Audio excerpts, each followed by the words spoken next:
जय श्री गणेश। राधे राधे दोस्तों, कैसे हैं आप सभी। उम्मीद करते हैं आप सभी एकदम बढ़िया होंगे, खुश होंगे। भगवान विष्णु की कृपा आप सभी पर हमेशा बनी रहे दोस्तों। और आप सभी को एकादशी व्रत की ढेर सारी शुभकामनाएं। अपरा एकादशी का व्रत भगवान विष्णु को समर्पित है और इस व्रत को करने से मनुष्य के सभी पापों से मुक्ति मिलती है। अपरा एकादशी के दिन भगवान विष्णु का पूरे विधि विधान से पूजन करने के साथ ही इस कथा का पाठ करना अथवा सुनना बेहद ही पुण्यदायी फल माना जाता है।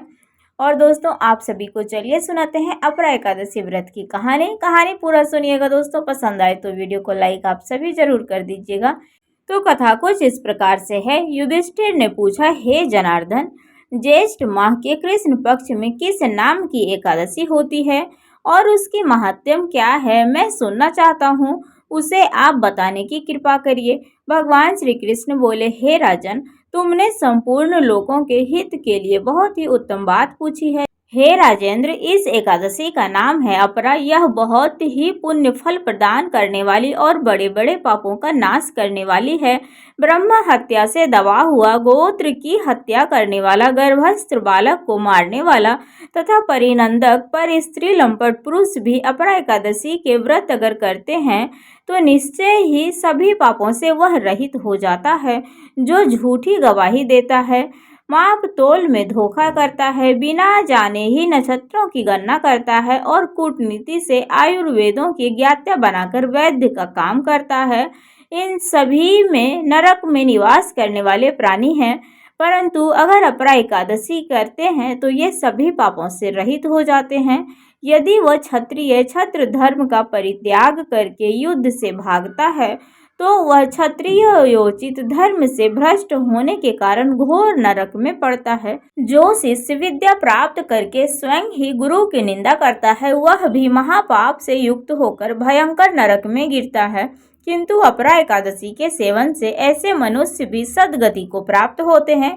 माघ में जब सूर्य मकर राशि पर स्थित हो, उस समय प्रयाग में स्नान करने वाले मनुष्यों को जो पुण्य होता है, काशी में शिवरात्रि का व्रत करने से जो पुण्य प्राप्त होता है, गया में पिंडदान करके पितरों की तृप्ति प्रदान करने वाला मनुष्य पुरुष जिस पुण्य का भागी होता है, बृहस्पति के सिंह राशि पर स्थित होने पर गोदावरी में स्नान करने वाला मानव जिस फल को प्राप्त करता है, बद्रिकाश्रम की यात्रा के समय भगवान केदार के दर्शन से तथा बद्री तीर्थ के सेवन से जो पुण्य फल प्राप्त होता है, तथा सूर्य ग्रहण के समय कुरुक्षेत्र में दक्षिणा सहित यज्ञ करके हाथी घोड़ा और स्वर्ण दान करने से जिस फल की प्राप्ति होती है, अपरा एकादशी के सेवन से भी मनुष्य वैसे ही फल प्राप्त करता है।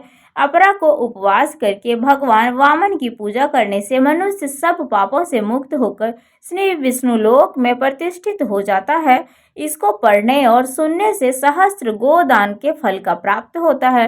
तथा कथा के अनुसार प्राचीन काल में महिध्वज नामक एक धर्मात्मा राजा था। उसका छोटा भाई वज्रध्वज बड़ा ही क्रूर था, अधर्मी तथा अन्यायी था। वह अपने बड़े भाई से द्वेष रखता था। उस पापी ने एक दिन रात्रि में अपने बड़े भाई की हत्या करके उसकी देह को एक जंगली पीपल के नीचे गाड़ दिया। इस अकाल मृत्यु से राजा प्रेत आत्मा के रूप में उसी पीपल पर रहने लगा और अनेक उत्पातें करने लगा। एक दिन अचानक धौम्य नामक ऋषि उधर से गुजरे। उन्होंने प्रेत को देखा और तपोबल से उसके अतीत को जान लिया। अपने तपोबल से प्रेत उत्पात का कारण भी समझा। ऋषि ने प्रसन्न होकर उस प्रेत को पीपल के पेड़ से उतारा तथा परलोक विद्या का उपदेश दिया। दयालु ऋषि ने राजा के प्रति प्रेत योनि से मुक्ति के लिए स्वयं ही उन्होंने अपरा एकादशी का व्रत किया और उस अगति से छुड़ाने को उसका पुण्य प्रेत को अर्पित कर दिया। इस पुण्य के प्रभाव से राजा की प्रेत योनि से मुक्ति हो गई। वह ऋषि को धन्यवाद देता हुआ दिव्य देह धारण कर पुष्पक विमान में बैठकर स्वर्ग को चला गया। हे राजन, अपरा एकादशी की कथा मैंने लोकहित के लिए कही है। इसे पढ़ने अथवा सुनने से मनुष्य सभी पापों से छूट जाता है। तो दोस्तों, ये थी अपरा एकादशी व्रत की कथा। आप सभी को कैसी लगी? अगर कथा पसंद आई हो तो मेरे वीडियो को लाइक, चैनल पर जो भी नए आते हैं सब्सक्राइब, कमेंट, शेयर जरूर करिएगा दोस्तों। तो चलिए मिलते हैं आप सभी से फिर से अगले वीडियो में। राधे राधे, हर हर महादेव, जय श्री हरि विष्णु।